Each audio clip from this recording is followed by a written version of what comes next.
A lot of people ask me if I've had surgery on my tumor, and the answer is yes. I've had 3 surgeries, but they were never able to try and remove the whole tumor because of the way it is.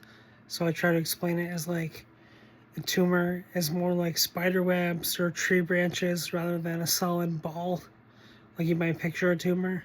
So they felt like if they were to go in and try to scoop it out, they'd be damaging too much healthy tissue and actually cause me more symptoms and problems than it would be worth it to remove.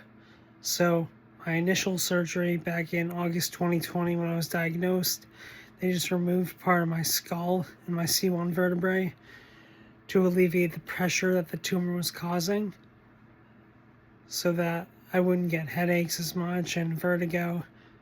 And that did work good for a while. And then in 2024, when I had some more growth, there was a new spot that they removed about the size of a grain of rice. And they took a biopsy, compared it to the original biopsy from 2020, found that there was no pathological changes, thankfully. So the initial diagnosis, I should have mentioned, was a low-grade astrocytoma, which is a type of glioma.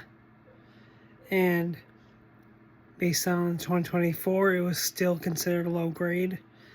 And then my third surgery was in November 2024, and they put in a VP shunt, or a ventricular peritoneal shunt. It's this little valve that sits under my head, and there's one end inside my brain that drains fluid, and a tube that goes under my skin down into my abdomen. And so that way, if pressure builds up, it just drains the fluid automatically. And this was done as a preventative procedure. They felt like at the time I didn't need it, but before I started another round of chemo and Avastin, which could impact wound healing, they wanted to get it done. So those are the 3 surgeries I've had.